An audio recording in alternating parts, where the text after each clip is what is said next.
Welcome to the Power of Purity podcast, the show that empowers men to experience their sexual gift in a healthier way. Now here's your host, Tony Ingracia.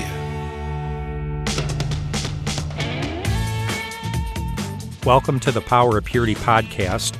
I'm really glad you could be with us today for this episode. I'm really excited about our guests because we have with us today Jamie Bishop.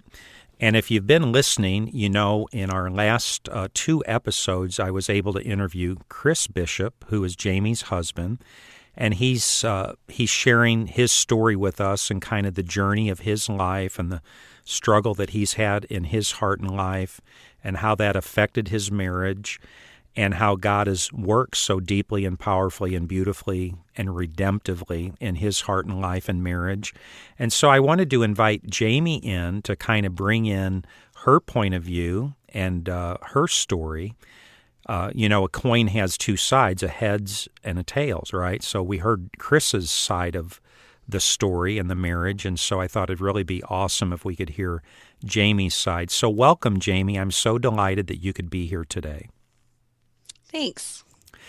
And maybe a good place to start, if I could just ask you, why don't you tell us just a little bit about yourself, a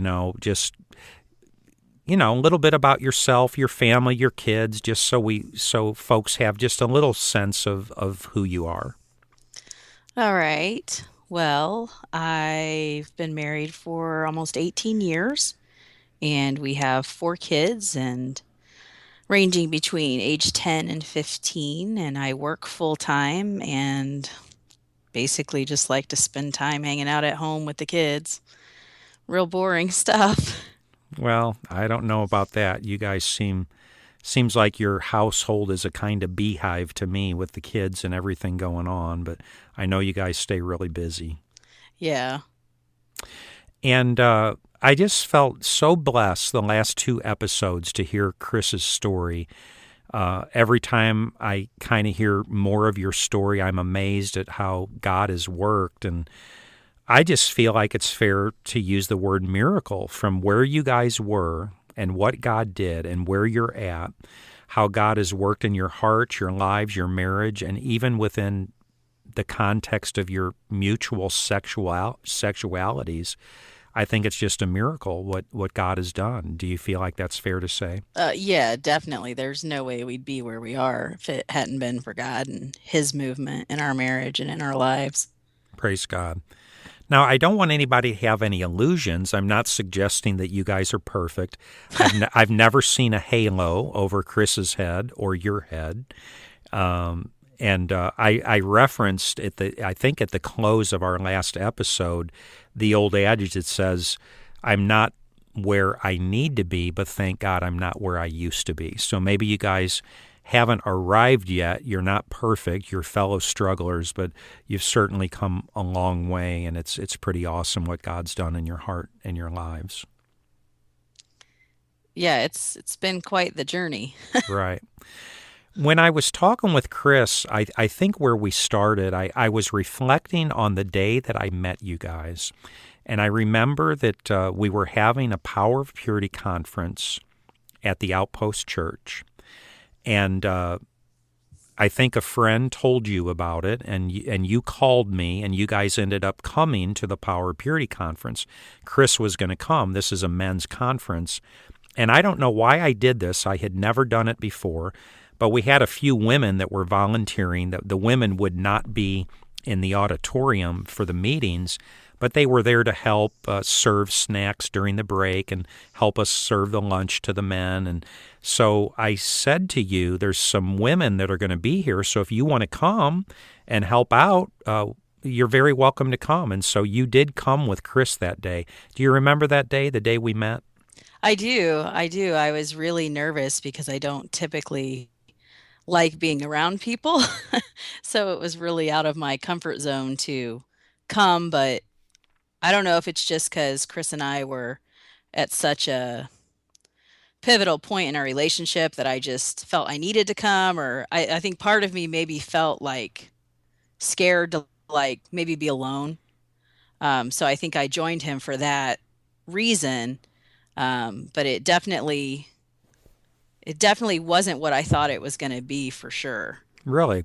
Yeah. You have me curious. So, in what way did it turn out to be different than maybe what you would have expected? Well, I don't typically form relationships well with other women. So I was nervous about that. And it's just always been that way. I don't know why. And I'm not a big hugger. And so usually when you go to church functions, people want to hug you and everyone wants to talk to you. And I like to just sit in my little corner and mind my own business. And so it was definitely something I was hesitant to do because I think I had in my mind, okay, these are church people, and church people like to hug and talk to you and try and make you feel things you don't want to feel. I don't know. I didn't want to. I think I didn't want to open up to anyone, and I think I was worried about that. But my desperation, I think, at that point for us to fix what was wrong was stronger, and so right, Than your fear. I So you did. came.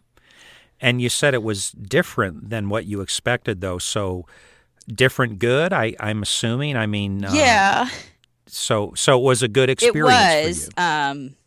It was good, but it was very emotional because I didn't expect to feel things because I was at a place where I didn't want to feel a lot because things were so fresh, the pain and everything that came out at that time. Right. And why don't you just share with us from your point of view kind of maybe what brought you to that day, that conference, the day that you decided to come to that conference? What was going on in the context of your lives and your marriage that brought you to that day? I'll try and get through that. um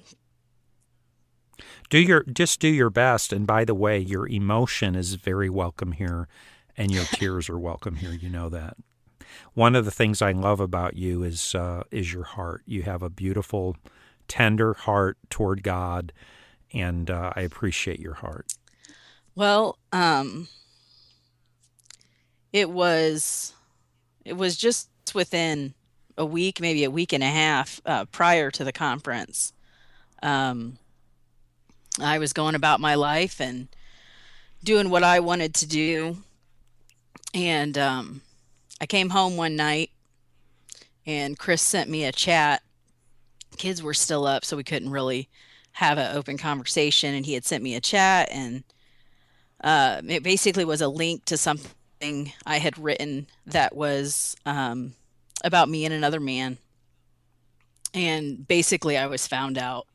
Um, he kind of put two and two together and realized that the affair he thought had ended 7 years earlier had still been going on.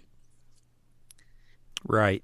He shared with us about And that. so um, we were, I You were was. caught. It was out in the hmm open. And so really within like 5 days of that, I left. I needed to get away and think and figure out what I was going to do with my life and make some big decisions about what I wanted and who I wanted to be. And so By the way, one of the things I don't know what the word to use. Surprising things that Chris shared when he was talking about this is what he yeah, expected when he yeah. confronted you. He just his heart was willing to hmm forgive you, and almost like he thought it would go like the Right. first time he confronted you, and like I'll confront her and she'll say she's sorry and she'll promise to not do it again, and we're going to work on this and we're going to be better together. And he was shocked because you didn't respond I that did not, way and this time. I can still remember how cold I felt. I mean, I really Mm, felt nothing at that point towards him, towards really life at all. I just had become like a shell of who I thought I was, and I just said to him, "Well, something like now you know," and that was kind of my response. Okay, I'm caught, and so here it is, and you know, I didn't really care. Right. And he was postured that he wanted to try to work on the marriage and save the marriage, but at that point you weren't so sure that you Right. wanted to do I didn't that. know that I Like, wanted to go through another 12 and a half years or any amount of time back in the same cycle we kept finding ourselves in. I wasn't willing to, I didn't think I was willing to put my heart through that again. right. And it felt like at that point you basically had Yeah, lost hope. absolutely. You felt like, God hasn't helped us. Nothing's changed. The cycle goes over and over Right. again. And I'm tired of this. And you had no hope that anything was going to change. So you didn't know that you wanted to continue on this journey of this marriage that was basically Right. And so I was pretty broken. sure that I didn't. Actually, it was surprising to me to realize that because from the time we started dating, I said we both had committed that divorce would not be an option. It was not going to be in our vocabulary. It was not something we would do. His parents were divorced, mine weren't. But neither one of us wanted to go through that. We'd seen so many people hurt by it. And we just committed to one another that it was not going to be an option. So 12 and a half years later, it was really a shock to me to realize that I, for the first time in my life, was contemplating that. Right. So when you told him, "Look, I'm not sure that I want this marriage anymore. I got to leave. I have to have some space. I've got to think. I got to figure out what I want." And so you decided to leave. And something that was so poignant about Chris's story is he tells this story about the night that you were leaving. It was the first night that you were gone. You left, and you were getting ready to leave, and he came out and got in the van, and he wanted to say something to you, but he didn't know what to say. And he tells this story that at that moment in the van, he feels like God kind of pulled this veil back and showed him, "Chris, this is the cost of your sin. You think you've been getting away with this lust, masturbation, pornography. It's been hurting your wife. Every time you ask for forgiveness, I'll forgive you. But that doesn't mean that there's not consequences. And this is the consequences. You are destroying your marriage. You're destroying your wife's heart. You're destroying your wife's hope." And like he could see the consequences of his sin. And I just think that's so powerful. Do you remember that night I in the do. I mean, van? I didn't find out till later, that was the revelations that he was having. I wasn't really open to really hearing any of that. What I remember the most about that night and him being in the van was him saying he would never look at pornography again, and me just feeling like, yeah, right, I've heard that before.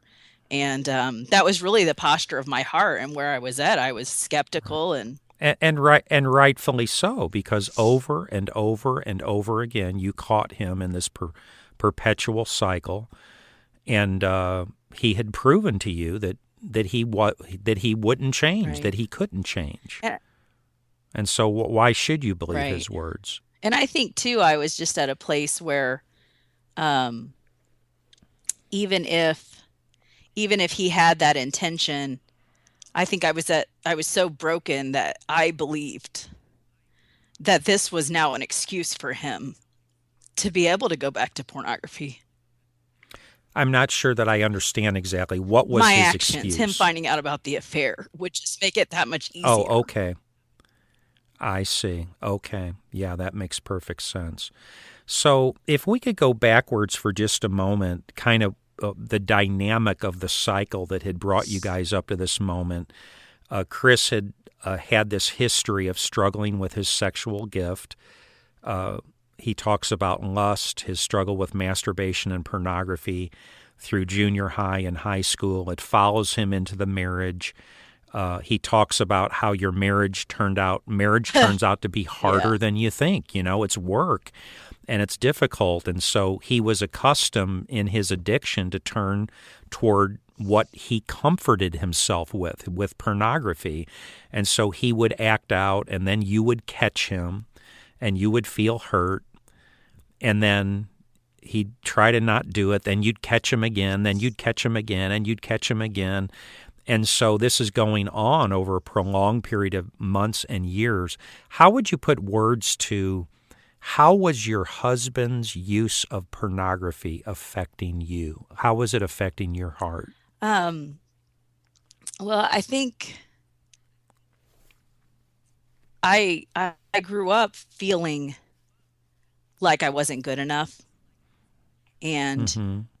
Which has to do with your right. And so story. I think that just that constant cycle, um, in a way, just kind of cemented in my mind that I wasn't good enough. So you took it personally, even though your husband has this problem with porn, you're taking it personally as if it's Right. your And even though fault. I can rationalize, and I even back then I knew the distinction between, okay, this is something he struggles with versus this is our relationship. It's it's very difficult because even if he can compartmentalize our marriage and pornography, I think women have a harder time doing that. And so for me, it there was a direct correlation, even if I knew in my mind it was caused from the addiction. It still felt Right. like a personal attack upon me. And it's Yeah, that makes sense to me. I think I said something when I was talking with Chris that it's like it makes sense to me because I was saying it's the difference between objectivity and subjectivity. You live in your yeah. own skin, so you're subjectively involved in the situation. It's your husband doing this. It's hurting your feelings. It makes you feel certain feelings. So it isn't just an objective matter to you. It's very subjective, and it's provoking these intense feelings and struggles in your Mhm. heart and life about Yeah. yourself. But over and over again, I've seen it both as a pastor and a counselor in these situations when men are involved with pornography or acting out sexually, that invariably, 100% of the time, the women take it personally and they end up blaming Uh-huh. themselves. It's my fault. If I was prettier, if I was sexier, if I looked different, if I like sex more, the woman thinks that if somehow she was different, then her husband wouldn't have this problem. And so that's where Right. I you mean, were because at. most women too know what women on the internet look like. And Right. almost 100% of the time, we're not going to look like that, you know? And, when you have Right. 4 kids and you struggle to keep the weight off, that all plays into it. Right. So how specifically can you put more words to how it was affecting you? You talk about this sense that you Hmm. weren't good enough, but how would you put more words to it? Did it make you feel I'm not pretty enough? I'm not sexy enough? What was Yeah, it? I felt those things, and I mean, we had a pretty decent sex life, so it wasn't an issue of thinking, oh, if I just enjoyed sex more. It wasn't that. I internalized a lot of it and felt like it was a direct reflection on who I was and that I was inadequate in some way. Um, and I think that that always, and so then it would get in my head. So then I would carry that over into the bedroom, to where I would Mm-hmm. constantly be like questioning, does he want to be with me because of me, or does he want to be with me because he's been looking at porn? Right. That makes perfect sense to me. Hmm. So you're living in the shadow of Hmm. this dilemma that's so alive and powerful in your home, in your heart, in your marriage. So as months and years begin to go by, eventually you meet Hmm. this other man. And I don't know, can you just talk about that? I it feels like there was a kind of vulnerability in you. Not that your husband's sin, his problem and struggle with pornography, his sin Right, doesn't absolutely justify not. your sin. As if what you did was his fault. You're still responsible for yourself, but the problems in your marriage created a kind of vulnerability in you, and that vulnerability led to some Hmm. further difficulties for Yeah, I you. mean, about 5 years into our marriage, I think over the first 5 years of going through that cycle, um, I just slowly began to feel like God wasn't going to free him of that addiction. That for whatever reason, not because God was mean or, just chose not to intervene. I don't know if I just felt like it was bigger than God, and so I think over the years God became much smaller to me, to the point Wow. that 5 years in, I had given up hope that Chris would ever change. And in doing that and in getting further away from that, I kind of put God to the side and just thought, well, I don't I think honestly, if I look at it, I think I probably the whole mentality I had that Chris just didn't care about me, about our marriage. I think I kind of put that off on God too, and just maybe implied towards him, you know what, well, you don't care either. Right, because where are you, God? I mean, I can only imagine, Jamie, you must have prayed at least Mhm. 1,000 times. God, help us, change my husband, make my husband stop looking Right. at porn. Help us, God. Where are you, God? Crying out to God for months and years, and nothing Mhm. changes. Nothing's happening. So you have this growing sense, kind of disillusionment toward your husband, toward God. It just feels like a Uh-huh. loss of hope. You're losing hope. Nothing's ever going to change. Nothing's going to be different. So this is creating now a distance not only between you and your husband, but between Yeah. you and God. So almost like slowly your heart's beginning to shut down. It feels like your heart's becoming colder, your heart's becoming more callous, and as a result, you're moving into this place of Yeah. vulnerability, almost like you don't care Mhm. or something. I don't know. So it makes sense that you're just in a very dark place, a very difficult place, and in the meantime, wouldn't you know it, this other man comes into the landscape of your life, and what happened there? How did things unfold? Um, well, we had friends that we knew from church, and just started hanging out a lot, and um, we had confided in them. They were older, and so I think we kind of looked up to them and kind of shared our struggles. We were a newer married couple, real young with kids, and I think partly I think honestly, I think we were searching for mentors within the church to come and take us under their wing and help us. Um, Wow, how sad. That's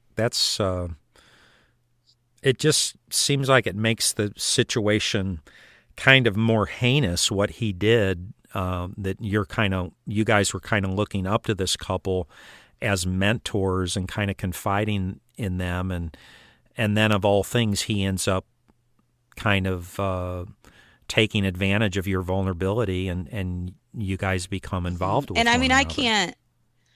I can't know, what his motivation was, or, there's parts of me that think I was manipulated, but then I know full well that I was so closed off to my husband and to God that honestly, I was looking for validation anywhere I could get it. I wasn't getting it from my husband. I Hmm. wasn't getting it from God. I didn't know how to to seek after that from God, or I just didn't know how to deal with that. And so, little by little, this guy starts saying nice things to me, and honestly, it was the power of words is huge. And I have a husband that struggles to speak to me, to tell me his heart, and to share words with me. And then I've got this man coming in, and he's very skilled with words. He's articulate, and he's saying the very things, I'd no been doubt, longing that to that hear you're for years, for my whole marriage. You're right. smart, you're Hmm. beautiful, I want to be with you. I mean, just very verbal, and I think I was so desperate to hear that I looked past any any sense of, I mean, I knew it was wrong. And in fact, I struggle with a lot of anxiety, because I'm a rule follower by nature. So it was this dilemma, I was living with, day in and day out, where I want to follow the rules, but yet I'm not, because what I'm getting out of this relationship is what I've longed for all these years. Right. Wow. That's very powerful. So against your better judgment, and maybe against your, even in a way against your own conscience and your own moral equilibrium, you find yourself drawn toward this man, and you're being drawn into this relationship, kind of, it feels like maybe this emotional connection with this man, and at some point it crosses a line. It's not just emotional, and it becomes physical. And I think part of me, I reflect back on that a lot, and I know for myself, I would have been content if it had never gone to a physical level. All I really wanted was that emotional connection. I didn't really complain when it went to that physical level. It seemed like a natural progression, and it's kind of this messed up thing where in my head I think, well, he needs sex, right? Because guys need sex. It's kind of like this thought that we grow up with, thinking, well, guys they always want to have sex. They're always thinking about sex. Yeah, which is true. 99 times out of 100, probably 100 out of 100, that's where the guy's heart and mind is going. And like you said, it's just kind of the natural progression. So that's kind of where it went. I didn't want to lose that emotional connection. And if sex was what it took to maintain that, like, that's what I was willing to do, because I was so desperate for that affection. Right. So Chris kind of shared with us that you become involved with this man, and in a matter of months, he found out about it and confronted you and him. And everybody promised it's never going to happen again. And Chris thought, okay, we've dealt with that. It's behind us. Now we're moving on.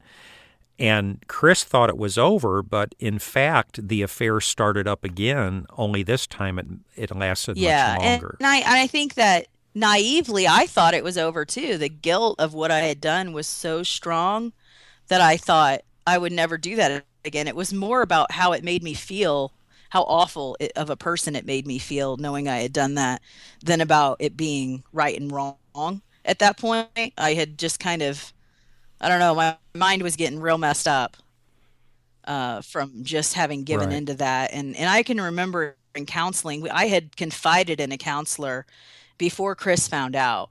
I had actually told this woman, this is what's going on, and I want to try to end it. And every time I do, I feel like he'll say something or he'll do something, and then I feel like I don't want to live without that. And she said to me, and she was so right, she said, if you don't end this, this is going to kill you emotionally. I mean, she was dead on. I mean, I can't have, it was prophetic, really. When I look back to the next 7 years and what played out in my life and my heart, and how I had really, really been dead for a long time. Right. So the affair goes on for 7 years. I mean, it was on again, off again. We would kind of split off. I would try to end it. There would always be something that would send me back. Either he would say something or I would reach out and make contact. I know for a fact the first time I went back to him after Chris thought it had ended, and after I thought it had ended, I had found out that Chris had looked at pornography again. Not making excuses for my behavior, but I had gotten to the point before the affair started that I had given up hope, and I thought, he's not going to change. And then here he is looking at pornography again, and I'm thinking, man, even an affair won't keep this guy from looking at porn. What? I'm doing something wrong. It was still, I was very much thinking this is all about me. It's very hard to segment that and think, no, this is about him and it's about his heart, when I don't know. I couldn't make sense of it. Wow, that's amazing. Well, Jamie, I need to interrupt us at this point. We're coming to the close of today's episode. So I just want to encourage our audience to come back to our next episode, and we're going to continue our conversation with Jamie Bishop and hear more of her remarkable story and journey and the redemption of her heart, her life, her marriage. It's really a miracle. So God bless you guys. Thanks for tuning in today, and we'll look forward to seeing you in our next episode. Thanks for listening. Visit powerofpurity.org for more resources and information. And if this podcast has been helpful or encouraging, please invite a friend to listen. Until next time, remember, there's power in purity.